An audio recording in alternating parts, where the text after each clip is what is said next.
ਸਨਮਾਨਯੋਗ ਗੁਰੂ ਨਿਵਾਜੀ ਸਾਧ ਸੰਗਤ ਜੀਓ,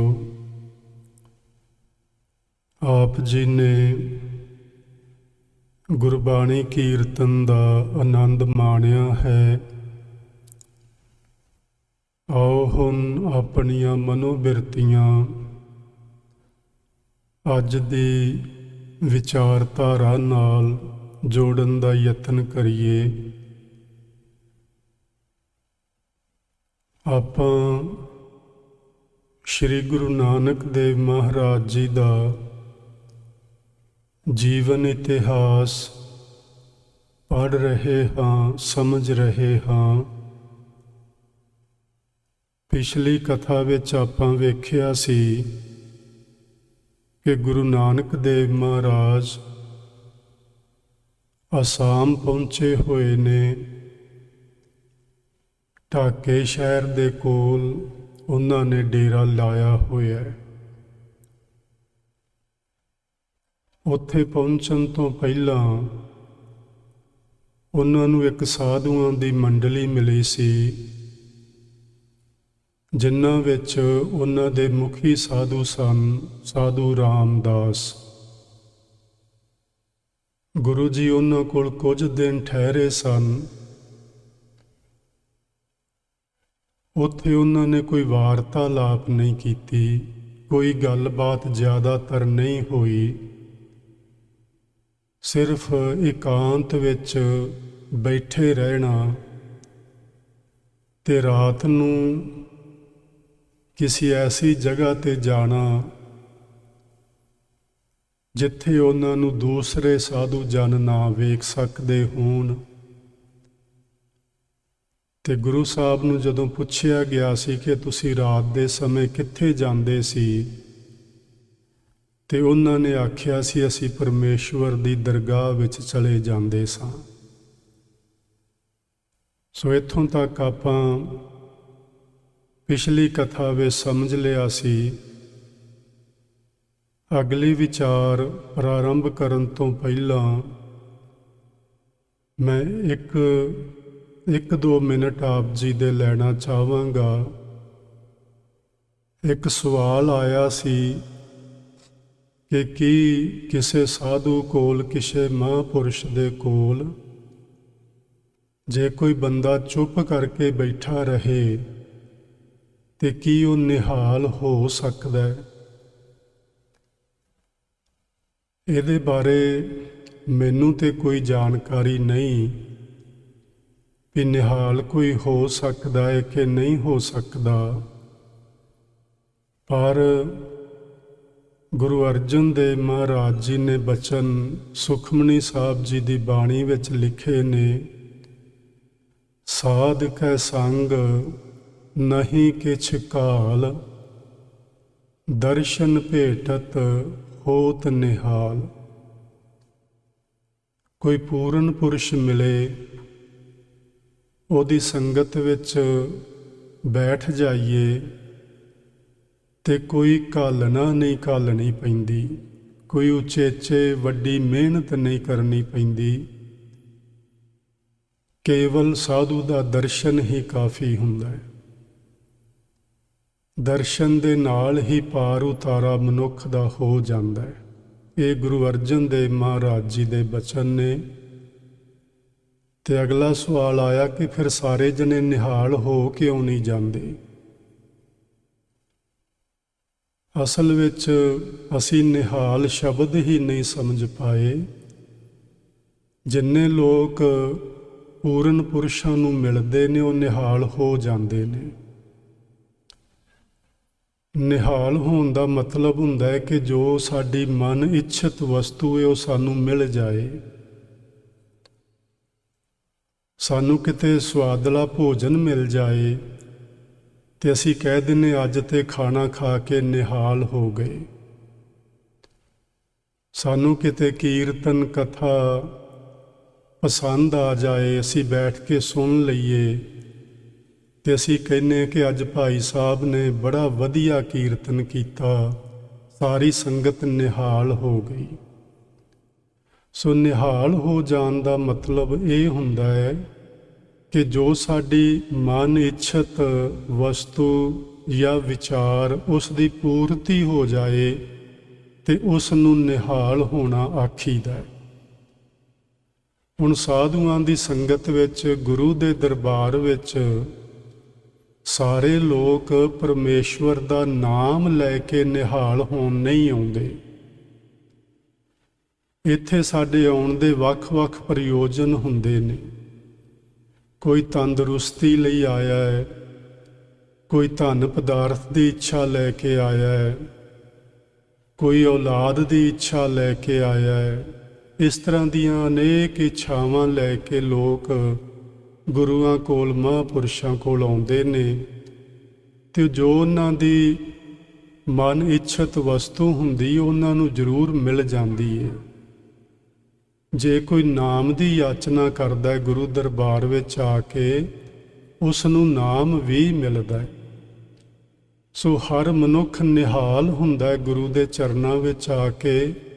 ਬਸ ਵੇਖਣ ਵਾਲੀ ਗੱਲ ਇਹ ਆ ਕਿ ਉਹਦੀ ਮਨੋਕਾਮਨਾ ਕੀ ਸੀ। ਜੋ ਵੀ ਕਿਸੇ ਦੀ ਕਾਮਨਾ ਉਹ ਪੂਰੀ ਹੋ ਜਾਂਦੀ ਤੇ ਉਹ ਨਿਹਾਲ ਹੋ ਜਾਂਦਾ। ਸੋ ਗੁਰੂ ਅਰਜਨ ਦੇਵ ਮਹਾਰਾਜ ਜੀ ਨੇ ਸਾਨੂੰ ਆਖਿਆ ਕਿ ਸਾਧੂਆਂ ਦੀ ਸੰਗਤ ਵਿੱਚ ਆ ਕੇ ਕੋਈ ਵੀ ਉਚੇਚੀ ਘਾਲਣ ਦੀ ਜ਼ਰੂਰਤ ਨਹੀਂ ਹੁੰਦੀ। ਕੇਵਲ ਗੁਰੂ ਮਹਾਂਪੁਰਸ਼ਾਂ ਦੇ ਦਰਸ਼ਨ ਕਰਕੇ ਹੀ ਮਨੁੱਖ ਨਿਹਾਲ ਹੋ ਜਾਂਦਾ ਹੈ। ਸੋ ਚੁੱਪ ਕਰਕੇ ਬੈਠੀਏ, ਗੱਲਾਂ ਬਾਤਾਂ ਕਰੀਏ, ਪਰ ਜੋ ਗੁਰੂ ਦਾ ਬਚਨ ਹੁੰਦਾ ਹੈ ਉਸ 'ਤੇ ਅਮਲ ਕਰੀਏ, ਉਹਨੂੰ ਜੀਵਨ ਵਿੱਚ ਅਪਣਾਈਏ ਤੇ ਨਿਹਾਲ ਹੋਣਾ ਕੋਈ ਬਹੁਤੀ ਵੱਡੀ ਗੱਲ ਨਹੀਂ, ਇਹ ਹੋ ਹੀ ਜਾਈਦਾ। ਆਪਾਂ ਵੇਖਿਆ ਸੀ ਕਿ ਗੁਰੂ ਜੀ ਢਾਕੇ ਸ਼ਹਿਰ ਤੋਂ ਬਾਹਰਲੇ ਪਾਸੇ ਬੈਠੇ ਸਨ। ਉੱਥੇ ਉਹਨਾਂ ਨੇ ਕੀਰਤਨ ਆਰੰਭ ਕੀਤਾ ਸੀ ਤੇ ਬਹੁਤ ਸਾਰੀ ਸੰਗਤ ਆਉਣ ਲੱਗ ਪਈ ਸੀ। ਉਸ ਸੰਗਤ ਦੇ ਵਿੱਚ ਬਹੁਤ ਸਾਰੇ ਸਾਧੂ ਲੋਕ ਵੀ ਆਉਂਦੇ ਸਨ ਤੇ ਕਈ ਵਾਰੀ ਅਸੀਂ ਸਾਧੂ ਕੇਵਲ ਬਾਣਾ ਵੇਖ ਕੇ ਹੀ ਨਾਮ ਸਾਧੂ ਦੇ ਦਿੰਦੇ ਹਾਂ ਉਸ ਨੂੰ। ਅਜੇ ਉਹ ਸਾਧੂ ਬਣਿਆ ਨਹੀਂ ਹੁੰਦਾ, ਅਜੇ ਉਹ ਸਾਧਨਾ ਅਧੀਨ ਹੁੰਦਾ, ਅਜੇ ਸਾਧਨਾ ਕਰ ਰਿਹਾ ਹੁੰਦਾ। ਤੇ ਕਈ ਵਾਰੀ ਕਈ ਲੋਕ ਸਾਧਨਾ ਕਰਦੇ ਹੋਏ ਇਸ ਤਰ੍ਹਾਂ ਦਾ ਕੋਈ ਉਚੇਚੇ ਤੌਰ ਤੇ ਵੱਖਰੇ ਤਰ੍ਹਾਂ ਦਾ ਬਾਣਾ ਪਾ ਕੇ ਆਪਣੇ ਆਪ ਨੂੰ ਸਾਧੂ ਅਖਵਾਉਂਦੇ ਨੇ, ਪਰ ਅਜੇ ਮਨ ਸਾਧਿਆ ਨਹੀਂ ਗਿਆ ਹੁੰਦਾ। ਅਜੇ ਮਨ ਵਿੱਚ ਇੱਛਾਵਾਂ ਨੇ, ਮਨ ਵਿੱਚ ਤ੍ਰਿਸ਼ਨਾ ਹੈ, ਮਨ ਵਿੱਚ ਕਿੰਨੇ ਪ੍ਰਕਾਰ ਦੀਆਂ ਇੱਛਾਵਾਂ ਹੁੰਦੀਆਂ ਨੇ, ਵਿਕਾਰ ਵੀ ਹੁੰਦੇ ਨੇ। ਸੋ ਜਿੰਨਾ ਚਿਰ ਉਹ ਚੀਜ਼ਾਂ ਮਨ ਵਿੱਚ ਰਹਿੰਦੀਆਂ ਉਨਾ ਚਿਰ ਸਾਧੂ ਨਹੀਂ ਹੋਈਦਾ। ਸਾਧਨਾ ਕਰ ਰਹੇ ਤੇ ਹੋ ਸਕਦੇ ਹਾਂ, ਸਾਧਕ ਹੋ ਸਕਦੇ ਹਾਂ। ਸੋ ਇਹ ਕੁਝ ਸਾਧਕ ਸਨ ਜਿਹੜੇ ਗੁਰੂ ਮਹਾਰਾਜ ਦੀ ਸੰਗਤ ਵਿੱਚ ਆਉਣ ਲੱਗੇ। ਕੋਈ ਤਪ ਸਾਧਨਾ ਕਰ ਰਿਹਾ ਸੀ, ਕੋਈ ਮੰਤਰ ਸਾਧਨਾ ਕਰ ਰਿਹਾ ਸੀ, ਕੋਈ ਯੋਗ ਸਾਧਨਾ ਕਰਦਾ ਸੀ, ਕੋਈ ਚਲੀਏ ਕੱਟਦਾ ਸੀ। ਸੋ ਗੁਰੂ ਮਹਾਰਾਜ ਦੀ ਸੰਗਤ ਵਿੱਚ ਇੱਕ ਦਿਨ ਸਤਿਗੁਰੂ ਜੀ ਨੇ ਸ਼ਬਦ ਗਾਵਿਆਂ, ਜਿਸ ਦੀ ਵਿਚਾਰ ਆਪਾਂ ਪਿਛਲੀ ਕਥਾ ਵਿੱਚ ਸ਼ੁਰੂ ਕੀਤੀ ਸੀ, ਅੱਜ ਉੱਥੋਂ ਆਪਾਂ ਪ੍ਰਾਰੰਭ ਕਰਦੇ ਹਾਂ।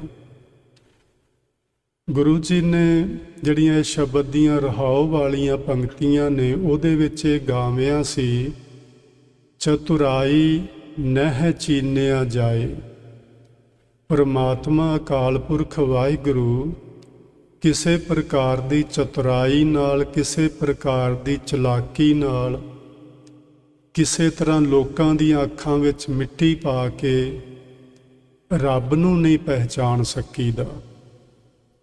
ਰੱਬ ਨੂੰ ਪਹਿਚਾਨਣ ਲਈ ਗੁਰਬਾਣੀ ਵਿੱਚ ਬਚਨ ਲਿਖੇ ਨੇ, ਭੋਲੇ ਭਾਏ ਮਿਲੈ ਰਘੁਰਾਇਆ। ਸਾਧਕ ਦਾ ਭੋਲਾ ਭਾਅ ਹੋਣਾ ਬੜਾ ਲਾਜ਼ਮੀ ਹੈ। ਤੇ ਭੋਲਾ ਭਾਅ ਹੁੰਦਾ ਬੱਚਿਆਂ ਵਰਗਾ ਸੁਭਾਅ। ਬੱਚੇ ਵਿੱਚ ਕੋਈ ਚਤੁਰਾਈ ਨਹੀਂ ਹੁੰਦੀ, ਕੋਈ ਚਲਾਕੀ ਨਹੀਂ ਹੁੰਦੀ। ਉਹ ਸੱਚਾ ਸੁੱਚਾ ਹੁੰਦਾ ਤੇ ਸਿੱਧਾ ਸਾਦਾ ਹੁੰਦਾ। ਜੋ ਉਹਦੇ ਮਨ ਵਿੱਚ ਉਹੋ ਹੀ ਉਹਦੀ ਜ਼ੁਬਾਨ ਤੇ ਹੁੰਦਾ। ਉਹ ਇਹ ਨਹੀਂ ਕਿ ਮਨ ਵਿੱਚ ਸਾਡੇ ਵਾਂਗੂ ਕੁਝ ਹੋਰ ਰੱਖਿਆ ਹੋਵੇ ਤੇ ਜ਼ੁਬਾਨ ਤੋਂ ਕੁਝ ਹੋਰ ਮਿੱਠੀਆਂ ਗੱਲਾਂ ਕਰਦਾ ਹੋਵੇ। ਬੱਚੇ ਇਸ ਤਰ੍ਹਾਂ ਨਹੀਂ ਹੁੰਦੇ। ਸੋ ਬੱਚਿਆਂ ਵਰਗਾ ਭੋਲਾ ਭਾਅ, ਸਾਦਾ ਸੁਭਾਅ ਸਾਧਕ ਦਾ ਹੋਣਾ ਚਾਹੀਦਾ ਹੈ, ਤੇ ਫਿਰ ਪਰਮਾਤਮਾ ਦੀ ਪਹਿਚਾਣ ਹੁੰਦੀ ਹੈ। ਸਿਆਣੇ ਬਜ਼ੁਰਗ ਇਹ ਗੱਲ ਆਖਦੇ ਨੇ ਕਿ ਜਦੋਂ ਛੋਟਾ ਬੱਚਾ ਹੁੰਦਾ 3-4 ਸਾਲਾਂ ਦੀ ਉਮਰ ਤੱਕ, ਉਦੋਂ ਤੱਕ ਉਹ ਕਈ ਵਾਰੀ ਕਿਸੇ ਪਾਸੇ ਵੇਖਦਾ ਹੋਇਆ ਮੁਸਕਰਾਉਂਦਾ ਹੈ, ਹੱਸਦਾ ਹੈ। ਉਹ ਕਿਉਂ ਹੱਸਦਾ ਹੈ? ਉਹ ਕੋਈ ਅਜੀਬ ਚੀਜ਼ ਵੇਖ ਰਿਹਾ ਜੋ ਸਾਨੂੰ ਨਜ਼ਰ ਨਹੀਂ ਆ ਰਹੀ। ਉਸ ਨੂੰ ਇਸ ਸ੍ਰਿਸ਼ਟੀ ਵਿੱਚੋਂ ਪਤਾ ਨਹੀਂ ਕਿਸ ਦਾ ਦੀਦਾਰ ਹੋ ਰਿਹਾ, ਜਿਹਨੂੰ ਵੇਖ ਕੇ ਉਹ ਮੁਸਕਰਾਉਂਦਾ ਹੈ। ਅਤੇ ਕਈ ਵਾਰੀ ਉਹ ਰੋਂਦਾ ਹੈ ਬਿਨਾਂ ਕਾਰਨ ਤੋਂ।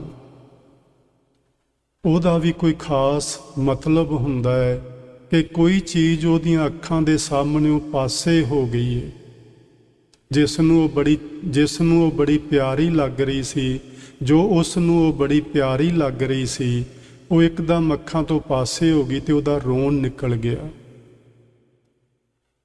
ਸਾਡੇ ਵਿੱਚ ਚਤੁਰਾਈਆਂ ਤੇ ਚਲਾਕੀਆਂ ਉਦੋਂ ਆ ਜਾਂਦੀਆਂ ਨੇ ਜਦੋਂ ਸਾਡੇ ਕੰਨਾਂ ਵਿੱਚ ਮਾਤਾ ਪਿਤਾ ਦੀਆਂ, ਭੈਣਾਂ ਭਰਾਵਾਂ ਦੀਆਂ, ਹੋਰ ਆਂਢ ਗੁਆਂਢ ਦੀਆਂ ਮਿੱਠੀਆਂ ਮਿੱਠੀਆਂ ਸੁਰੀਲੀਆਂ ਚਮਕੀਲੀਆਂ ਚਤੁਰਾਈ ਭਰੀਆਂ ਉਹ ਨਾ ਕਰੀ, ਆਹ ਨਾ ਕਰੀ, ਇਸ ਤਰ੍ਹਾਂ ਕਰਦੇ, ਇਸ ਤਰ੍ਹਾਂ ਬੋਲ।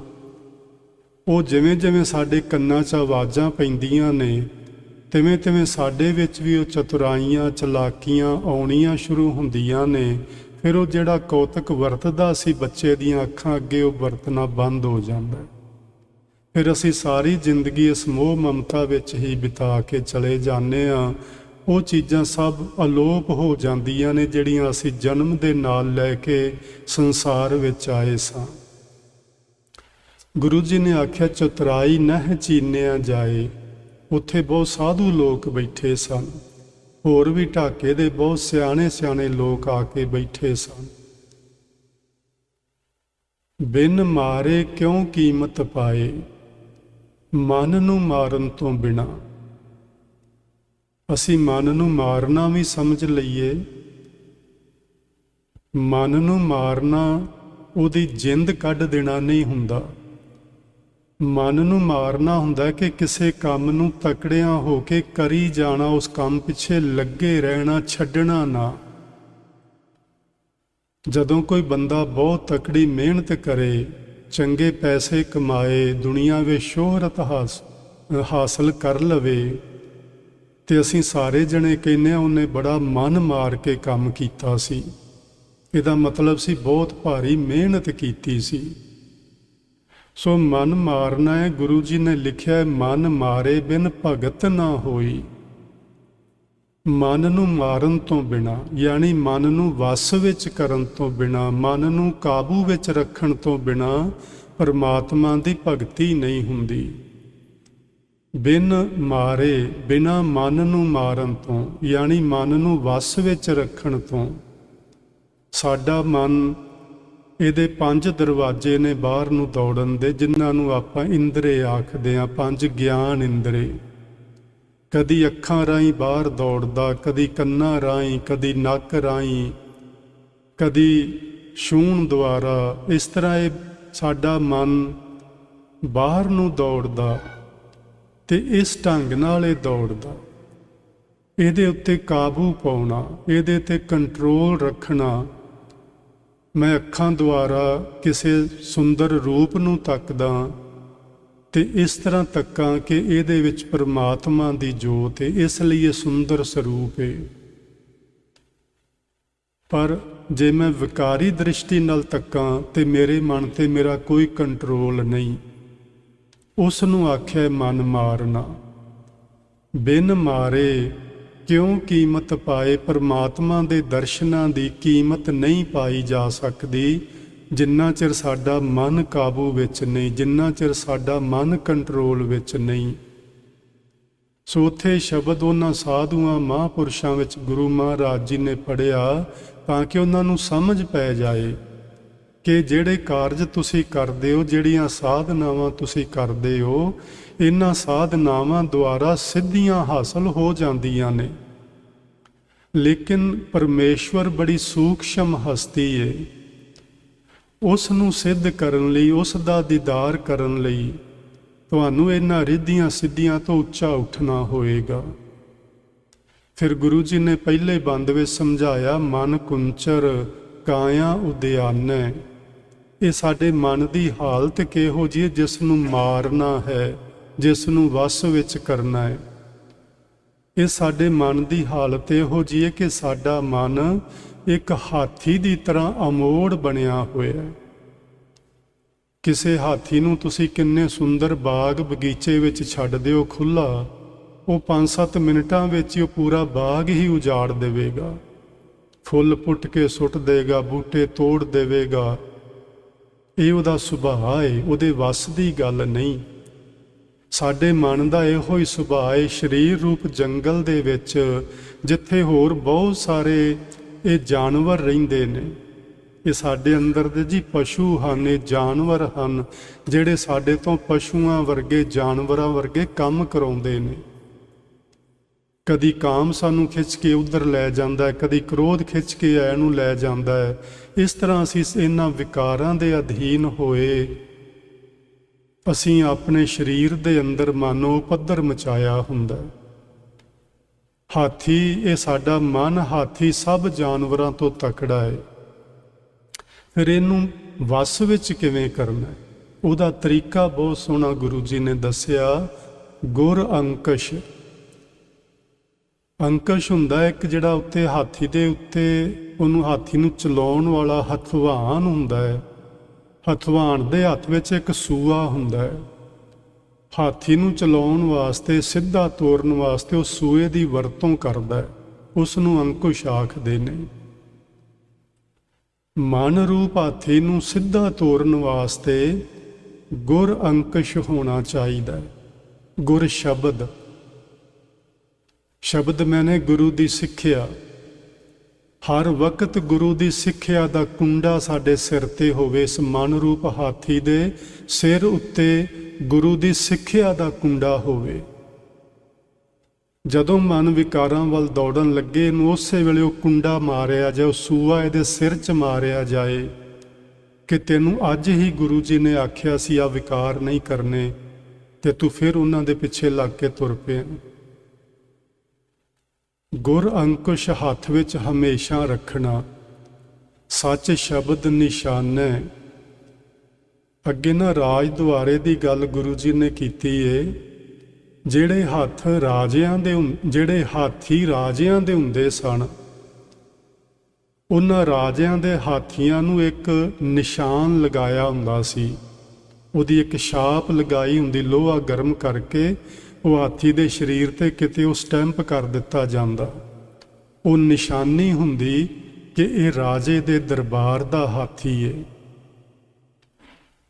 ਗੁਰ ਅੰਕਸ਼ ਸੱਚ ਸ਼ਬਦ ਨਿਸ਼ਾਨੇ। ਸੱਚ ਦਾ ਮਤਲਬ ਆਪਾਂ ਸਮਝਦੇ ਹਾਂ ਸੱਚਾਈ ਸਾਡੇ ਜੀਵਨ ਵਿੱਚ ਹੋਵੇ। ਸ਼ਬਦ ਆਪਾਂ ਸਮਝਦੇ ਹਾਂ ਜੋ ਸਾਨੂੰ ਗੁਰੂ ਨੇ ਜਪਣ ਲਈ ਦਿੱਤਾ ਹੈ, ਉਹ ਹਰ ਵਕਤ ਸਾਡੀ ਸੁਰਤ ਵਿੱਚ ਰਵੇ। ਇਹ ਨਿਸ਼ਾਨ ਹੋਣਾ ਚਾਹੀਦਾ ਹੈ। ਅਸੀਂ ਨਿਸ਼ਾਨ ਕਿਹੜੇ ਪਾਏ? ਕਿਸੇ ਨੇ 5 ਕਕਾਰ ਪਾਲੇ, ਇਹ ਸਾਡੇ ਨਿਸ਼ਾਨ ਨੇ। ਕਿਸੇ ਨੇ ਬੋਦੀ, ਚੋਟੀ, ਧੋਤੀ ਪਹਿਨ ਲਈ, ਉਹਨਾਂ ਦੇ ਨਿਸ਼ਾਨ ਬਣ ਗਏ।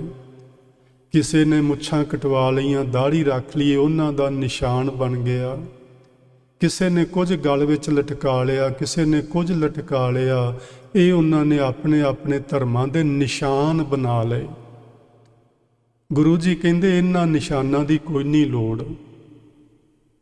ਨਿਸ਼ਾਨ ਸ਼ਬਦ ਨੂੰ ਬਣਾਓ, ਸੱਚ ਨੂੰ ਬਣਾਓ। ਤੁਹਾਡੇ ਜੀਵਨ ਵਿੱਚ ਸੱਚਾਈ ਹੋਵੇ, ਤੁਹਾਡੇ ਜੀਵਨ ਵਿੱਚ ਗੁਰੂ ਦੀ ਸਿੱਖਿਆ ਹੋਵੇ। ਗੁਰੂ ਦੀ ਸਿੱਖਿਆ ਰੂਪ ਕੁੰਡਾ ਤੁਹਾਡੇ ਮਨ ਉੱਤੇ ਹਰ ਵਕਤ ਰਹੇ। ਇਹ ਨਿਸ਼ਾਨ ਬਣਾਓ। ਰਾਜ ਦੁਆਰਾ ਸ਼ੋਭ ਸੋ ਮਾਨੈ। ਇੱਥੇ ਪਰਮੇਸ਼ਵਰ ਨੂੰ ਰਾਜਾ ਆਖਿਆ ਤੇ ਉਹਦੇ ਦੁਆਰੇ ਤੇ, ਪਰਮਾਤਮਾ ਦੇ ਦੁਆਰੇ ਤੇ ਇਹੋ ਜਿਹੇ ਮਨੁੱਖ ਜਿਨ੍ਹਾਂ ਨੇ ਇਸ ਸਰੀਰ ਰੂਪੀ ਜੰਗਲ ਵਿੱਚ ਮਨ ਰੂਪੀ ਹਾਥੀ ਨੂੰ ਗੁਰੂ ਰੂਪ ਅੰਕੁਸ਼ ਦੁਆਰਾ ਸੱਚ ਅਤੇ ਗੁਰੂ ਦੀ ਸਿੱਖਿਆ ਦਾ ਨਿਸ਼ਾਨ ਦੇ ਕੇ ਆਪਣੇ ਵਸ ਵਿੱਚ ਕਰ ਲਿਆ ਹੋਇਆ ਹੈ, ਉਹ ਪਰਮੇਸ਼ਵਰ ਦੇ ਦੁਆਰੇ ਤੇ ਸ਼ੋਭਾ ਪਾਉਂਦੇ ਨੇ। ਸੋ ਮਾਨੇ ਦਾ ਮਤਲਬ ਹੈ ਉਹਨਾਂ ਨੂੰ ਮਾਨ ਇੱਜ਼ਤ ਹਾਸਲ ਹੁੰਦੀ ਹੈ। ਸੋ ਗੁਰੂ ਸਾਹਿਬ ਨੇ ਜਦੋਂ ਇਹ ਸ਼ਬਦ ਪੜ੍ਹਿਆ, ਇਸ ਤਰ੍ਹਾਂ ਲਿਖਿਆ ਤੇ ਨਹੀਂ ਇਤਿਹਾਸ ਵਿੱਚ, ਪਰ ਮੈਨੂੰ ਲੱਗਦਾ ਉਹਨਾਂ ਸਾਧੂਆਂ ਨੇ ਜ਼ਰੂਰ ਸਵਾਲ ਕੀਤੇ ਹੋਣਗੇ ਤੇ ਗੁਰੂ ਸਾਹਿਬ ਨੇ ਇਸ ਤਰ੍ਹਾਂ ਉਹਨਾਂ ਦੀ ਇਹਨਾਂ ਬਚਨਾਂ ਦੀ ਵਿਆਖਿਆ ਕੀਤੀ ਹੋਏਗੀ। ਉਹਨਾਂ ਨੂੰ ਸਮਝ ਪੈ ਗਈ ਹੋਣੀ ਹੈ ਗੁਰੂ ਜੀ ਨੇ ਕੀ ਗਾਵਿਆ। ਆਪਾਂ ਨਾ ਜੀ ਕਈ ਵਾਰੀ ਸ਼ਬਦ ਸੁਣਦੇ ਹਾਂ, ਚਲੋ ਅੱਜ ਕੱਲ੍ਹ ਤੇ ਆ ਬੜਾ ਵਧੀਆ ਹੋ ਗਿਆ ਕਿ ਸਾਡੇ ਸਾਹਮਣੇ ਇਹ ਸਕਰੀਨ ਤੇ ਸ਼ਬਦ ਆ ਜਾਂਦੇ ਨੇ ਤੇ ਥੱਲੇ ਇੰਗਲਿਸ਼ ਵਿੱਚ ਉਹਦੀ ਐਕਸਪਲੇਨੇਸ਼ਨ ਵੀ ਆ ਜਾਂਦੀ ਹੈ ਥੋੜ੍ਹੀ ਬਹੁਤੀ, ਤੇ ਆਪਾਂ ਕੁਝ ਨਾ ਕੁਝ ਸਮਝ ਲੈਂਦੇ ਹਾਂ ਕਿ ਕੀ ਗਾਵਿਆ ਜਾ ਰਿਹਾ ਹੈ। ਪਰ ਇਸ ਤੋਂ ਪਹਿਲਾਂ ਬਹੁਤ ਵਾਰੀ ਇਸ ਤਰ੍ਹਾਂ ਹੁੰਦਾ ਸੀ ਕਿ ਰਾਗੀ ਸਿੰਘ ਪੂਰਾ ਸ਼ਬਦ ਗਾ ਦਿੰਦੇ ਸੀ, ਪਰ ਪਤਾ ਨਹੀਂ ਸੀ ਲੱਗਦਾ ਗਾਇਆ ਕੀ ਹੈ, ਇੱਕ ਅੱਖਰ ਵੀ ਸਮਝ ਨਹੀਂ ਸੀ ਆਉਂਦਾ। ਕਈ ਰਾਗੀ ਸਿੰਘਾਂ ਦਾ ਸੁਭਾਅ ਹੁੰਦਾ ਹੈ ਕਿ ਉਹ ਆਵਾਜ਼ੇ ਸਾਜ਼ ਬੜੇ ਉੱਚੀ ਉੱਚੀ ਵਜਾਉਂਦੇ ਨੇ, ਨਾਲ ਉੱਤੇ ਇੱਕ ਹੋਰ ਮਾਈਕਰੋਫੋਨ ਲਗਾ ਲੈਂਦੇ ਨੇ ਵਾਜੇ ਦੇ ਉੱਤੇ, ਵੀ ਕਿਸੇ ਨੂੰ ਕੋਈ ਪਤਾ ਹੀ ਨਾ ਲੱਗੇ ਕੀ ਗਾਇਆ। ਸਮਝ ਹੀ ਨਹੀਂ ਸੀ ਆਉਂਦੀ। ਸ਼ਬਦ ਕੇਵਲ ਗਾਉਣ ਵਾਸਤੇ ਨਹੀਂ ਦਿੱਤੇ ਗੁਰੂ ਮਹਾਰਾਜ ਜੀ ਨੇ, ਸ਼ਬਦ ਦਿੱਤੇ ਨੇ ਗਾਓ ਤੇ ਸਮਝੋ, ਸਮਝੋ ਤੇ ਜੀਵਨ ਵਿੱਚ ਅਪਣਾਓ। ਜਿੰਨਾ ਚਿਰ ਆ ਦੋ ਤਿੰਨ ਚੀਜ਼ਾਂ ਅਸੀਂ ਨਹੀਂ ਕਰਦੇ, ਉਨਾ ਚਿਰ ਕੇਵਲ ਗਾ ਲੈਣਾ, ਕੇਵਲ ਸੁਣ ਲੈਣਾ, ਭਾਵੇਂ ਉਹਦੇ ਲਾਭ ਹਨ, ਮੈਂ ਨਹੀਂ ਕਹਿੰਦਾ ਕਿ ਉਹਦਾ ਕੋਈ ਲਾਭ ਨਹੀਂ, ਪਰ ਉਹਦਾ ਪੂਰਨ ਲਾਭ ਨਹੀਂ ਸਾਨੂੰ ਮਿਲਦਾ। ਪੂਰਨ ਲਾਭ ਤਾਂ ਮਿਲਦਾ ਜਦੋਂ ਅਸੀਂ ਗਾਵੇ ਹੋਏ ਨੂੰ ਸਮਝੀਏ ਤੇ ਸਮਝੇ ਹੋਏ ਨੂੰ ਜੀਵਨ ਵਿੱਚ ਅਪਣਾਈਏ। ਇਹ ਵੀ ਗੁਰੂ ਨਾਨਕ ਸਾਹਿਬ ਦੇ ਬਚਨ ਨੇ, ਗਾਵੀਐ ਸੁਣੀਐ ਮਨ ਰੱਖੀਐ ਭਾਵੋ। ਮਨ ਰੱਖੀਐ ਭਾਵ ਤੋਂ ਮਤਲਬ ਇਹ ਹੈ ਕਿ ਉਹਨੂੰ ਮਨ ਵਿੱਚ ਠੀਕ ਢੰਗ ਨਾਲ ਸਮਝ ਕੇ ਅਪਣਾ ਲਈਏ। ਦੁੱਖ ਪਰ ਹਰ ਸੁੱਖ ਕਰ ਲੈ ਜਾਏ। ਇਸ ਤਰ੍ਹਾਂ ਕਰਨ ਦੇ ਨਾਲ ਸਾਡੀ ਜਿਹੜੀ ਮਾਨਸਿਕਤਾ ਹੈ ਉਹ ਤੰਦਰੁਸਤ ਹੋ ਜਾਏਗੀ। ਗੁਰਬਾਣੀ ਵਿੱਚ ਭਾਵੇਂ ਸਰੀਰਕ ਦੁੱਖਾਂ ਦੀ ਨਿਵਰਤੀ ਦੀ ਗੱਲ ਬਹੁਤ ਕੀਤੀ ਗਈ ਹੈ, ਪਰ ਹਰ ਥਾਂ ਤੇ ਨਹੀਂ ਹੁੰਦੀ। ਬਹੁਤ ਥਾਵਾਂ ਤੇ ਗੱਲ ਹੈ ਸਾਡੀ ਮਾਨਸਿਕਤਾ ਜਿਹੜੀ ਬਿਮਾਰ ਹੋਈ ਉਹਨੂੰ ਠੀਕ ਕਰਨ ਦੀ। ਇੱਥੇ ਆਖਿਆ ਦੁੱਖ ਪਰ ਹਰ ਸੁੱਖ ਘਰ ਲੈ ਜਾਏ। ਜੇ ਅਸੀਂ ਗੁਰੂ ਦੇ ਦੱਸੇ ਹੋਏ ਤਰੀਕੇ ਨੂੰ ਅਪਣਾ ਲਈਏ ਤੇ ਫਿਰ ਜਿਹੜਾ ਸਾਡੀ ਆਤਮਿਕ ਤੌਰ ਤੇ ਅਸੀਂ ਦੁਖੀ ਹਾਂ, ਮਾਨਸਿਕ ਤੌਰ ਤੇ ਅਸੀਂ ਪਰੇਸ਼ਾਨ ਹਾਂ, ਇਹ ਸਾਡੀਆਂ ਪਰੇਸ਼ਾਨੀਆਂ, ਸਾਡੇ ਸੰਤਾਪ, ਸਾਡੇ ਦੁੱਖ ਦੂਰ ਹੋ ਸਕਦੇ ਨੇ ਤੇ ਅਸੀਂ ਆਤਮਿਕ ਤੌਰ ਤੇ ਸੁਖੀ ਹੋ ਸਕਦੇ ਹਾਂ। ਸੋ ਉਹਨਾਂ ਸਾਧੂਆਂ ਨੇ ਜ਼ਰੂਰ ਗੁਰੂ ਮਹਾਰਾਜ ਜੀ ਦੇ ਨਾਲ ਇਸ ਸ਼ਬਦ ਦੇ ਉੱਤੇ ਚਰਚਾ ਕੀਤੀ ਹੋਏਗੀ।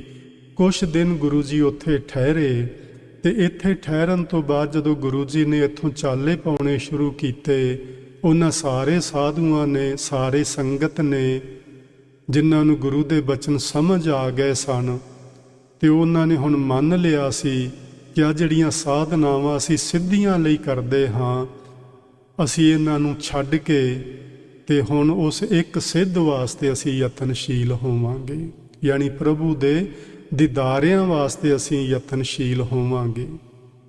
ਗੁਰੂ ਜੀ ਤੁਰਨ ਲੱਗੇ ਤੇ ਉਹਨਾਂ ਆਖਿਆ ਸਾਨੂੰ ਕੋਈ ਆਪਣੀ ਨਿਸ਼ਾਨੀ ਦੇ ਜਾਓ, ਜਿਸ ਨਿਸ਼ਾਨੀ ਨੂੰ ਅਸੀਂ ਹਮੇਸ਼ਾ ਯਾਦ ਰੱਖੀਏ ਤੇ ਉਹਦੇ ਦਰਸ਼ਨ ਕਰਦੇ ਰਹੀਏ। ਭਾਵੇਂ ਗੁਰੂ ਜੀ ਬਹੁਤ ਵਾਰੀ ਆਪਣੀ ਨਿਸ਼ਾਨੀ ਸ਼ਬਦ ਹੀ ਦਿਆ ਕਰਦੇ ਸਨ। ਸੰਗਤ ਜਦੋਂ ਵੀ ਉਹਨਾਂ ਕੋਲੋਂ ਕੋਈ ਨਿਸ਼ਾਨੀ ਮੰਗਦੀ ਤੇ ਗੁਰੂ ਜੀ ਆਖਦੇ ਵੀ ਆਹ ਸ਼ਬਦ ਤੁਸੀਂ ਲਿਖ ਲਵੋ, ਇਹ ਸ਼ਬਦ ਰੱਖੋ ਕੋਲ, ਇਹਨੂੰ ਪੜ੍ਹਨਾ, ਇਹਨੂੰ ਵਿਚਾਰਨਾ, ਜੋ ਇਹਦੇ 'ਚ ਲਿਖਿਆ ਉਹ ਕਰਮ ਕਮਾਉਣੇ, ਇਹ ਨਿਸ਼ਾਨੀ ਸਭ ਤੋਂ ਵਧੀਆ ਹੈ। ਪਰ ਕਈ ਵਾਰੀ ਕਈ ਲੋਕ ਇਸ ਤਰ੍ਹਾਂ ਕੋਈ ਨਿਸ਼ਾਨੀ ਉਹਨਾਂ ਦੇ ਹੱਥੋਂ ਕੋਈ ਚੀਜ਼ ਮੰਗਦੇ। ਇੱਥੇ ਇੱਕ ਗੁਰਦੁਆਰਾ ਬਣਿਆ ਹੋਇਆ ਜੀ, ਭਾਈ ਵੀਰ ਸਿੰਘ ਜੀ ਨੇ ਲਿਖਿਆ ਹੈ ਕਿ ਉਸ ਗੁਰਦੁਆਰੇ ਦੇ ਅੰਦਰ ਗੁਰੂ ਨਾਨਕ ਸਾਹਿਬ ਦੀਆਂ ਚਰਨ ਪਾਦੁਕਾਂ ਰੱਖੀਆਂ ਹੋਈਆਂ ਨੇ। ਚਰਨ ਪਾਦੁਕਾ ਦਾ ਮਤਲਬ ਹੁੰਦਾ ਉਹਨਾਂ ਦੇ ਚਰਨਾਂ ਦਾ ਜੋੜਾ, ਚਾਹੇ ਉਹ ਖੜਾਵਾਂ ਦੇ ਰੂਪ ਵਿੱਚ ਸੀ ਜਾਂ ਕੋਈ ਹੋਰ ਚੀਜ਼ ਸੀ, ਪਰ ਉਸ ਜਗ੍ਹਾ ਤੇ ਖੜਾਵਾਂ ਹਨ। ਗੁਰੂ ਮਹਾਰਾਜ ਨੇ ਆਪਣੀਆਂ ਉਹ ਖੜਾਵਾਂ ਉਹਨਾਂ ਨੂੰ ਦਿੱਤੀਆਂ ਨਿਸ਼ਾਨੀ ਵਜੋਂ, ਤੇ ਉਹਨਾਂ ਨੇ ਸੰਭਾਲ ਕੇ ਉੱਥੇ ਰੱਖੀਆਂ। ਉੱਥੇ ਹੁਣ ਬਹੁਤ ਵੱਡਾ ਗੁਰਦੁਆਰਾ ਬਣਿਆ ਹੋਇਆ। ਇੱਥੋਂ ਗੁਰੂ ਨਾਨਕ ਸਾਹਿਬ ਮਹਾਰਾਜ ਜੀ ਉੱਠੇ ਤੇ ਅੱਗੇ ਜਿੱਥੇ ਉਹਨਾਂ ਨੇ ਪਹੁੰਚਣਾ ਸੀ, ਅਸਲ ਵਿੱਚ ਢਾਕੇ ਜਿਸ ਕੰਮ ਲਈ ਆਏ ਸਨ, ਹੁਣ ਉਸ ਕੰਮ ਲਈ ਤੁਰੇ ਨੇ। ਤੁਰਨ ਤੋਂ ਪਹਿਲਾਂ ਭਾਈ ਮਰਦਾਨਾ ਜੀ ਆਖਣ ਲੱਗੇ, ਗੁਰੂ ਜੀ ਕਿੰਨਾ ਚੰਗਾ ਹੋਵੇ ਜੇ ਆਪਾਂ ਇੱਥੇ ਥੋੜ੍ਹੇ ਜਿਹੇ ਦਿਨ ਹੋਰ ਠਹਿਰੀਏ। ਵੀ ਇੱਕ ਤੇ ਸੰਗਤ ਬੜੀ ਵਧੀਆ ਜੁੜ ਗਈ ਏ, ਸਾਧੂ ਸੰਤ ਮਹਾਤਮਾ ਸ਼ਹਿਰ ਦੇ ਬੜੇ ਪਤਵੰਤੇ ਸੱਜਣ ਆਉਂਦੇ ਨੇ ਤੇ ਤੁਹਾਡੇ ਬਚਨਾਂ ਦਾ ਪ੍ਰਚਾਰ ਹੋ ਰਿਹਾ ਹੈ। ਉਦੋਂ ਇਸ ਤਰ੍ਹਾਂ ਆਖਣਾ ਸਿੱਖੀ ਦਾ ਪ੍ਰਚਾਰ ਹੋ ਰਿਹਾ, ਗੱਲ ਠੀਕ ਹੀ ਨਹੀਂ ਲੱਗਦੀ। ਉਦੋਂ ਸਿੱਖੀ ਦਾ ਕੋਈ ਪ੍ਰਚਾਰ ਨਹੀਂ ਸੀ, ਉਦੋਂ ਪ੍ਰਚਾਰ ਸੀ ਗੁਰਮਤ ਦਾ, ਤੇ ਗੁਰਮਤ ਦਾ ਹੀ ਹੁਣ ਹੋਣਾ ਚਾਹੀਦਾ। ਜਦੋਂ ਅਸੀਂ ਕਿਸੇ ਵਿਸ਼ੇਸ਼ ਧਰਮ ਦਾ ਨਾਂ ਲੈ ਕੇ ਉਹਦਾ ਪ੍ਰਚਾਰ ਆਰੰਭ ਕਰਦੇ ਹਾਂ ਤੇ ਕਈਆਂ ਲੋਕਾਂ ਨੂੰ ਉਹ ਧਰਮ ਨਹੀਂ ਹੁੰਦਾ ਪਸੰਦ, ਉਹ ਫਿਰ ਉਹਦੇ ਨੇੜੇ ਨਹੀਂ ਟੁੱਕਦੇ, ਕਿਉਂਕਿ ਉਹ ਤੇ ਹਿੰਦੂ ਧਰਮ ਦਾ ਸਾਧੂ ਜਿਹੜਾ ਪ੍ਰਚਾਰ ਕਰਦਾ ਹੈ ਉਹਦਾ ਸਾਡੇ ਨਾਲ ਕੋਈ ਰਿਸ਼ਤਾ ਨਹੀਂ। ਇਹ ਭਾਈ ਜਿਹੜਾ ਇਹ ਗੁਰਮਤ ਦਾ ਸਿੱਖੀ ਦਾ ਪ੍ਰਚਾਰ ਕਰਦਾ ਹੈ, ਇਹਦੇ ਨਾਲ ਸਾਡਾ ਕੋਈ ਰਿਸ਼ਤਾ ਨਹੀਂ। ਅਸਲ ਵਿੱਚ ਇਹ ਪ੍ਰਚਾਰ ਸੀ ਗੁਰਮਤ ਦਾ, ਤੇ ਗੁਰਮਤ ਦੀ ਗੱਲ ਪੂਰੀ ਦੁਨੀਆ ਦੇ ਲੋਕਾਂ ਨੂੰ ਚੰਗੀ ਲੱਗਦੀ ਏ, ਕਿਸੇ ਨੂੰ ਮਾੜੀ ਨਹੀਂ ਲੱਗਦੀ, ਕਿਉਂਕਿ ਗੁਰਮਤ ਤੇ ਸਾਨੂੰ ਚੰਗਾ ਇਨਸਾਨ ਬਣਨਾ ਸਿਖਾ ਰਹੀ ਏ। ਗੁਰਮਤ ਸਾਨੂੰ ਇਹਨਾਂ ਧਰਮਾਂ ਦੇ ਝੇੜੇ ਤੋਂ ਉੱਚਾ ਉੱਠਣ ਦੀ ਪ੍ਰੇਰਨਾ ਕਰਦੀ ਏ। ਗੁਰਮਤ ਸਾਨੂੰ ਕਹਿੰਦੀ ਏ ਤੇ ਤੁਸੀਂ ਬੇੜੀਆਂ ਪਾ ਲਈਆਂ ਆਪਣੇ ਪੈਰਾਂ ਦੇ ਵਿੱਚ, ਇਹ ਬੇੜੀਆਂ ਤੋੜਨਾ ਚਾਹੁੰਦੀ ਏ ਗੁਰਮਤ। ਸੋ ਗੁਰਮਤ ਦੇ ਇਹ ਬਚਨ ਹੋਏ ਉੱਥੇ, ਤੇ ਭਾਈ ਮਰਦਾਨਾ ਜੀ ਨੇ ਆਖਿਆ ਵੀ ਆਪਾਂ ਕੁਛ ਸਮਾਂ ਹੋਰ ਰੁਕ ਜਾਈਏ। ਗੁਰੂ ਜੀ ਨੇ ਆਖਿਆ ਨਹੀਂ ਭਾਈ ਮਰਦਾਨਾ, ਆਪਾਂ ਨੂੰ ਪ੍ਰਮਾਤਮਾ ਨੇ ਜਿਸ ਕੰਮ ਲਈ ਇੱਥੇ ਲਿਆਂਦਾ ਹੈ ਉਹ ਕੰਮ ਜੇ ਕਰਨਾ ਬਾਕੀ ਹੈ, ਤੇ ਉੱਠ ਆਪਾਂ ਛੇਤੀ ਚੱਲੀਏ। ਗੁਰੂ ਜੀ ਉੱਥੋਂ ਤੁਰੇ ਤੇ ਢਾਕੇ ਤੋਂ 3-4 ਮੀਲ ਦੂਜੇ ਪਾਸੇ ਉੱਥੇ ਜਾ ਕੇ ਇੱਕ ਛੋਟੀ ਜਿਹੀ ਝਿੜੀ ਆਈ, ਜੰਗਲ, ਛੋਟਾ ਜਿਹਾ ਜੰਗਲ ਦਾ ਇੱਕ ਏਰੀਆ। ਉੱਥੇ ਗੁਰੂ ਜੀ ਬੈਠੇ ਤੇ ਉੱਥੇ ਗੁਰੂ ਜੀ 3 ਦਿਨ ਬੈਠੇ ਰਹੇ। ਭਾਈ ਮਰਦਾਨਾ ਜੀ ਥੋੜ੍ਹਾ ਬਹੁਤ ਜੰਗਲ ਵਿੱਚੋਂ ਕੁਝ ਤੋੜ ਕੇ ਖਾ ਲੈਂਦੇ ਫਲ ਆਦਿਕ, ਤੇ ਭਾਈ ਸਾਹਿਬ ਵੀ ਉੱਥੇ ਬੈਠੇ ਸਨ। ਕਦੀ ਕਦੀ ਪੁੱਛਦੇ ਵੀ ਗੁਰੂ ਜੀ ਉੱਥੇ ਤੇ ਤੁਸੀਂ ਕਹਿੰਦੇ ਸੋ ਆਪਾਂ ਛੇਤੀ ਨਾਲ ਜਾਣਾ ਹੈ, ਬੜਾ ਜ਼ਰੂਰੀ ਕੰਮ ਹੈ, ਇੱਥੇ ਆ ਕੇ ਤੁਹਾਨੂੰ 3 ਦਿਨ ਹੋ ਗਏ ਬੈਠੇ, ਹੁਣ ਤੁਸੀਂ ਕਿਸੇ ਪਾਸੇ ਤੁਰਦੇ ਹੀ ਨਹੀਂ। ਤੇ ਗੁਰੂ ਜੀ ਕਹਿੰਦੇ ਭਾਈ ਆਪਣੇ ਵੱਸ ਨਹੀਂ, ਜਦੋਂ ਮਾਲਕ ਦਾ ਹੁਕਮ ਆਏਗਾ ਆਪਾਂ ਅੱਗੇ ਤੁਰਾਂਗੇ, ਤੂੰ ਕਾਹਲ ਨਾ ਕਰ, ਬੈਠ ਤੇ ਕਰਤਾਰ ਦੇ ਰੰਗ ਵੇਖ। ਗੁਰੂ ਜੀ 3 ਦਿਨ ਉੱਥੇ ਬੈਠੇ ਤੇ ਇੱਕ ਸੱਜਣ ਪੁੱਛਦੇ ਸਨ ਕਿ ਕੀ ਗੁਰੂ ਜੀ ਨੂੰ ਕਦੀ ਭੁੱਖ ਨਹੀਂ ਸੀ ਲੱਗਦੀ? ਗੁਰੂ ਜੀ ਸੌਂਦੇ ਵੀ ਸਨ ਕਿ ਨਹੀਂ? ਆ ਬਚਨ ਨਾ ਜੀ ਗੁਰੂ ਅਮਰਦਾਸ ਮਹਾਰਾਜ ਜੀ ਦੇ ਨੇ, ਤੇ ਇਹਨਾਂ ਵਿੱਚ ਉਹ ਦੋਵੇਂ ਸਾਡੇ ਸਵਾਲਾਂ ਦੇ ਜਵਾਬ ਦਿੱਤੇ ਹੋਏ ਨੇ। ਸੱਚਮੁੱਚ ਹੀ ਉਸ ਅਵਸਥਾ ਵਿੱਚ ਕੋਈ ਮਨੁੱਖ ਚਲਾ ਜਾਏ, ਨਾ ਉਹਨੂੰ ਫਿਰ ਨੀਂਦ ਆਉਂਦੀ ਹੈ ਤੇ ਨਾ ਉਹਨੂੰ ਭੁੱਖ ਲੱਗਦੀ ਹੈ। ਇਹ ਗੁਰੂ ਅਮਰਦਾਸ ਮਹਾਰਾਜ ਜੀ ਨੇ ਆਖਿਆ ਉਹ ਅਵਸਥਾ ਕਿਹੜੀ ਏ?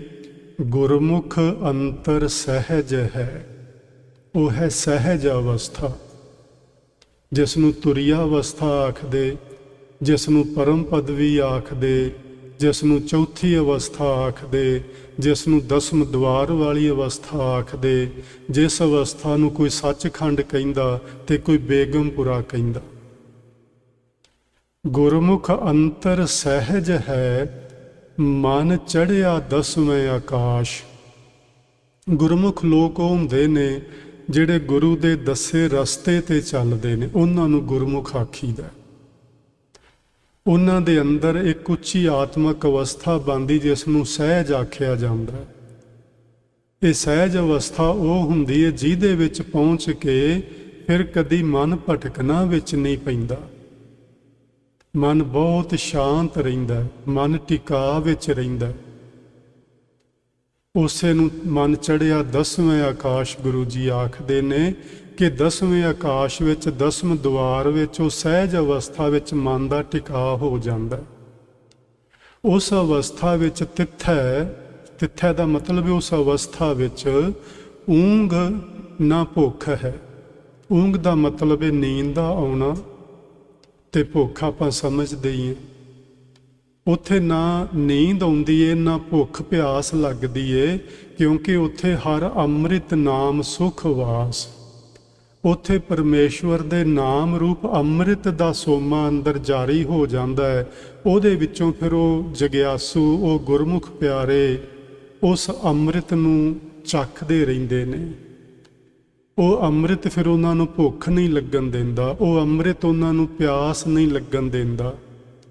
ਭਾਵੇਂ ਆਪਣੀ ਇਹੋ ਜਿਹੀ ਕੋਈ ਅਵਸਥਾ ਨਹੀਂ, ਇਹਦੇ ਬਾਰੇ ਕੋਈ ਸਮਝ ਨਹੀਂ, ਪਰ ਗੁਰੂ ਅਮਰਦਾਸ ਮਹਾਰਾਜ ਜੀ ਲਿਖਦੇ ਨੇ ਉਹ ਤੇ ਠੀਕ ਹੀ ਹੈ, ਉਹ ਤੇ ਗਲਤ ਨਹੀਂ ਹੋ ਸਕਦਾ। ਹਰ ਅੰਮ੍ਰਿਤ ਨਾਮ ਸੁਖ ਵਾਸ। ਉੱਥੇ ਪਰਮੇਸ਼ਵਰ ਦਾ ਨਾਮ ਰੂਪ ਜਿਹੜਾ ਜਲ ਹੈ, ਸੁਖ ਦਾ ਨਿਵਾਸ ਉਸ ਹਿਰਦੇ ਵਿੱਚ ਹੋ ਜਾਂਦਾ। ਜਿਹੜਾ ਹਿਰਦਾ, ਜਿਹੜਾ ਗੁਰਮੁਖ ਪਿਆਰਾ ਉਸ ਸਹਿਜ ਅਵਸਥਾ ਵਿੱਚ ਪਹੁੰਚ ਜਾਂਦਾ। ਅੱਗੇ ਇੱਕ ਨਿਸ਼ਾਨੀ ਹੋਰ ਦੱਸੀ, ਨਾਨਕ ਦੁੱਖ ਸੁਖ ਵਿਆਪਤ ਨਹੀਂ, ਜਿੱਥੈ ਆਤਮ ਰਾਮ ਪ੍ਰਗਾਸ। ਉਸ ਜਿਹੜੀ ਅਵਸਥਾ ਦੇ ਵਿੱਚ ਪਰਮੇਸ਼ਵਰ ਦੇ ਨਾਮ ਦਾ ਪ੍ਰਕਾਸ਼ ਹੋ ਜਾਂਦਾ ਹੈ, ਉੱਥੇ ਫਿਰ ਨਾ ਦੁੱਖ ਨਾ ਸੁੱਖ ਨਾ ਨੀਂਦ ਤੇ ਨਾ ਭੁੱਖ। ਇਹ ਚਾਰੇ ਚੀਜ਼ਾਂ ਨਹੀਂ ਵਾਪਰਦੀਆਂ, ਨਹੀਂ ਵਿਆਪਦੀਆਂ। ਉਹ ਮਨੁੱਖ ਇਹਨਾਂ ਸਾਰੀਆਂ ਚੀਜ਼ਾਂ ਤੋਂ ਉੱਚਾ ਉੱਠ ਜਾਂਦਾ।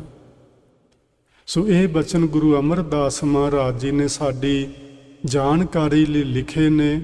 ਇਹਦਾ ਮਤਲਬ ਹੈ ਕਿ ਇਹ ਚੀਜ਼ਾਂ ਠੀਕ ਹਨ। ਜੇ ਸਾਡੇ ਵਿੱਚੋਂ ਕੋਈ ਵੀ ਬੰਦਾ ਗੁਰਮੁਖ ਬਣੇ ਤੇ ਉਹ ਇਸ ਅਵਸਥਾ ਵਿੱਚ ਪਹੁੰਚ ਸਕਦਾ ਹੈ। ਇਹ ਇੰਨੀ ਗੱਲ ਹੀ ਨਹੀਂ ਕਿ ਕੇਵਲ ਗੁਰੂ ਅਮਰਦਾਸ ਹੀ ਜਾਣਦੇ ਨੇ, ਉਹ ਹੀ ਪਹੁੰਚ ਸਕਦੇ ਨੇ, ਹੋਰ ਕੋਈ ਨਹੀਂ ਪਹੁੰਚ ਸਕਦਾ। ਐਸਾ ਨਹੀਂ ਕਿਤੇ ਲਿਖਿਆ ਗੁਰਬਾਣੀ ਵਿੱਚ। ਗੁਰਬਾਣੀ 'ਚ ਇਹ ਬਚਨ ਲਿਖੇ ਨੇ ਕਿ ਹਰ ਇਨਸਾਨ, ਹਰ ਜੀਵ ਜੋ ਮਨੁੱਖ ਜਾਮੇ 'ਚ ਆਇਆ ਹੈ, ਔਰਤ ਜਾਂ ਮਰਦ, ਉਹ ਹੱਕਦਾਰ ਏ ਕਿ ਉਹ ਪਰਮਾਤਮਾ ਤੱਕ ਆਪਣੀ ਰਸਾਈ ਕਰ ਪਾਏ। ਹੁਣ ਰਸਾਈ ਤੇ ਉਸੇ ਦੀ ਹੋਏਗੀ ਜਿਹੜਾ ਕੋਸ਼ਿਸ਼ ਕਰੇਗਾ, ਮਿਹਨਤ ਕਰੇਗਾ, ਗੁਰੂ ਦੇ ਬਚਨ ਮੰਨੇਗਾ। ਅਸੀਂ ਜੋ ਕੰਮ ਕਰਨਾ ਚਾਹੁੰਦੇ ਹਾਂ ਕਰ ਹੀ ਲੈਂਦੇ ਹਾਂ। ਇਸੇ ਤਰ੍ਹਾਂ ਜੇ ਇਹ ਕੰਮ ਆਪਾਂ ਕਰਨਾ ਚਾਹਾਂਗੇ ਤੇ ਇਹ ਕੰਮ ਵੀ ਜ਼ਰੂਰ ਹੋ ਜਾਏਗਾ। ਸੋ ਗੁਰੂ ਮਹਾਰਾਜ ਜੀ ਨੇ ਸਾਨੂੰ ਉਸ ਅਵਸਥਾ ਦੀ ਗੱਲ ਸਮਝਾਈ। ਇਸ ਅਵਸਥਾ ਵਿੱਚ ਸਨ ਗੁਰੂ ਨਾਨਕ ਸਾਹਿਬ।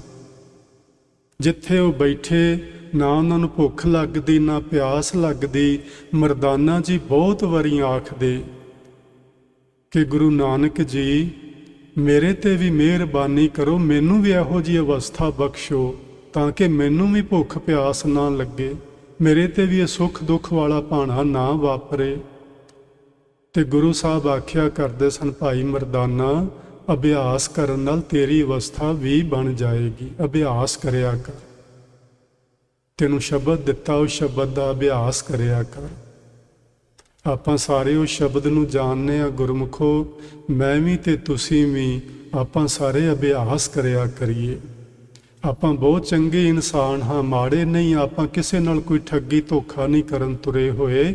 ਸਿਰਫ ਜੇ ਕਮੀ ਹੈ ਤੇ ਅਭਿਆਸ ਦੀ ਕਮੀ ਹੈ। ਆਪਾਂ ਅਭਿਆਸ ਨਹੀਂ ਕਰਦੇ। ਸਵੇਰੇ ਜਪਜੀ ਪੜ੍ਹ ਲਿਆ, ਜਪਜੀ ਵਿੱਚ ਤੇ ਲਿਖਿਆ ਅਭਿਆਸ ਕਰੋ, ਤੇ ਅਸੀਂ ਉਹਨੂੰ ਪੜ੍ਹੀ ਤੇ ਜਾ ਰਹੇ ਹਾਂ, ਪਰ ਜੋ ਉਹਦੇ 'ਚ ਲਿਖਿਆ ਉਹ ਕਰਤੇ ਨਹੀਂ ਰਹੇ।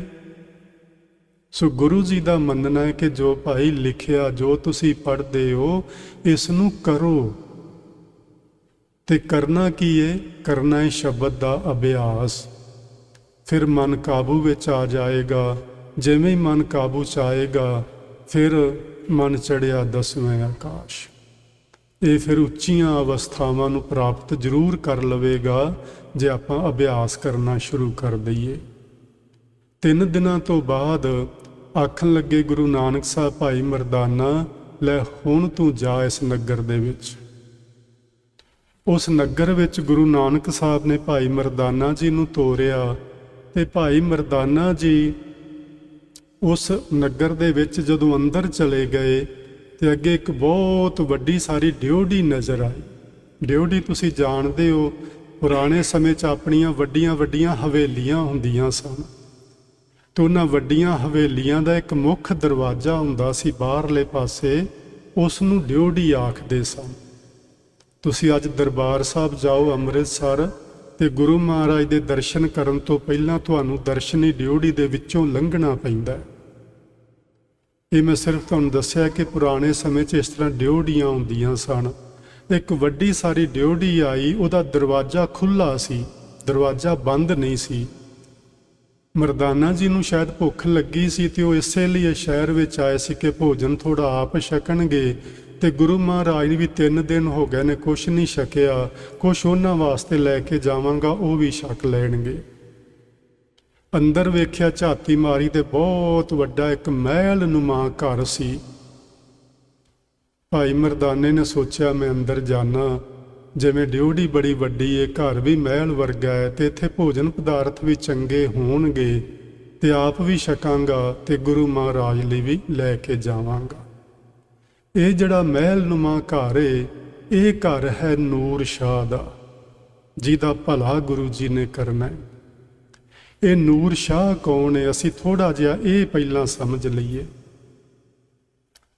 ਇੱਕ ਸੂਫੀ ਫਕੀਰ ਹੋਇਆ ਹੈ। ਇਹ ਸੂਫੀ ਫਕੀਰ, ਜਿਵੇਂ ਆਪਾਂ ਪਿੱਛੇ ਸਮਝਿਆ ਕਿ ਇਹ ਸਾਧੂ ਜਿਹੜੇ ਸਨ ਜਿਨ੍ਹਾਂ ਨੂੰ ਪੂਰਾ ਗੁਰੂ ਨਹੀਂ ਸੀ ਮਿਲਿਆ ਹੁੰਦਾ, ਇਹ ਰਿੱਧੀਆਂ ਸਿੱਧੀਆਂ ਵਾਸਤੇ ਹੀ ਸਾਧਨਾਵਾਂ ਕਰਦੇ ਰਹਿੰਦੇ ਸਨ। ਇਹ ਸੂਫੀ ਫਕੀਰ ਨੇ ਕੋਈ ਰਿੱਧੀਆਂ ਸਿੱਧੀਆਂ ਦੀ ਪ੍ਰਾਪਤੀ ਲਈ ਬੜੇ ਯਤਨ ਕੀਤੇ ਤੇ ਸਿੱਧੀਆਂ ਪ੍ਰਾਪਤ ਨਾ ਹੋਈਆਂ। ਭਾਈ ਵੀਰ ਸਿੰਘ ਨੇ ਲਿਖਿਆ ਕਿ ਇਹ ਅਫਗਾਨਿਸਤਾਨ ਤੱਕ ਪਹੁੰਚਿਆ ਸੀ ਮੁਸਲਮਾਨ ਫਕੀਰਾਂ ਦੇ ਕੋਲੋਂ ਕੋਈ ਸਿੱਧੀਆਂ ਹਾਸਲ ਕਰਨ ਵਾਸਤੇ, ਕੋਈ ਉਹਨਾਂ ਤੋਂ ਕਰਾਮਾਤਾਂ ਕਿਵੇਂ ਕਰੀਦੀਆਂ ਨੇ ਉਹ ਸਿੱਖਣ ਵਾਸਤੇ। ਇਹ ਬਹੁਤ ਦੂਰ ਦੂਰ ਤੱਕ ਇਹ ਘੁੰਮਿਆ ਫਿਰਿਆ ਤੇ ਅਖੀਰ ਨਾ ਇਹ ਅਸਾਮ ਵਿੱਚ ਚਲਾ ਗਿਆ। ਅਸਾਮ ਵਿੱਚ ਇੱਕ ਨਦੀ ਕਹਿੰਦੇ ਨੇ ਜੀ ਨੀਲਗਿਰੀ ਕਰਕੇ ਉੱਥੇ ਵਗਦੀ ਏ। ਪੁਰਾਣੇ ਸਮੇਂ ਵਿੱਚ ਉਹਦੇ ਕੰਢੇ ਤੇ ਜੰਗਲੀ ਲੋਕ ਵੱਸਦੇ ਸਨ, ਜਿਨ੍ਹਾਂ ਨੂੰ ਆਦੀਵਾਸੀ ਕਹਿੰਦੇ ਆਪਾਂ। ਉਹਨਾਂ ਦੇ ਕਬੀਲੇ ਨੂੰ ਟੋਡੀ ਕਬੀਲਾ ਆਖਦੇ ਸਨ। ਉਹ ਟੋਡੀਆਂ ਦਾ ਕਬੀਲਾ ਉਸ ਨਦੀ ਦੇ ਕਿਨਾਰੇ ਤੇ ਇੱਕ ਜੰਗਲ ਵਿੱਚ ਵੱਸਦਾ ਸੀ। ਉਹਨਾਂ ਵਿੱਚੋਂ ਕੁਝ ਲੋਕ ਤਾਂਤਰਿਕ ਸਨ। ਇੱਕ ਜੀ ਤੰਤਰ ਵਿਦਿਆ ਹੁੰਦੀ ਹੈ, 3 ਚੀਜ਼ਾਂ ਹੁੰਦੀਆਂ ਨੇ, ਜੰਤਰ, ਮੰਤਰ ਤੇ ਤੰਤਰ। ਇਹ ਮੈਂ ਤੁਹਾਡੇ ਗਿਆਤ ਲਈ ਦੱਸਣ ਲੱਗਾ, ਇਹਦਾ ਗੁਰਮਤ ਨਾਲ ਕੋਈ ਸੰਬੰਧ ਨਹੀਂ, ਕੋਈ ਲੈਣਾ ਦੇਣਾ ਨਹੀਂ। ਜੰਤਰਾਂ ਮੰਤਰਾਂ ਤੋਂ ਗੁਰਮਤ ਸਾਨੂੰ ਹੋੜ ਕੇ ਇਸ ਤੋਂ ਅੱਗੇ ਤੋਰਨਾ ਚਾਹੁੰਦੀ ਏ।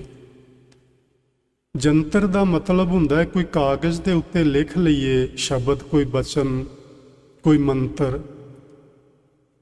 ਉਸ ਕਾਗਜ਼ ਨੂੰ ਕਈ ਵਾਰੀ ਨਾ ਇਹ ਸਾਧੂ ਲੋਕ ਘੋਲ ਕੇ ਪਾਣੀ ਵਿੱਚ ਕਿਸੇ ਨੂੰ ਪਿਆ ਦਿੰਦੇ ਨੇ। ਕਈ ਵਾਰੀ ਕਿਸੇ ਤਵੀਜ਼ ਦੇ ਅੰਦਰ ਉਹ ਲਿਖਿਆ ਹੋਇਆ ਕਾਗਜ਼ ਰੱਖ ਕੇ ਤੈ ਲਗਾ ਕੇ ਉਹਨੂੰ ਬਾਂਹ ਤੇ ਬੰਨ੍ਹ ਲੈਂਦੇ ਨੇ।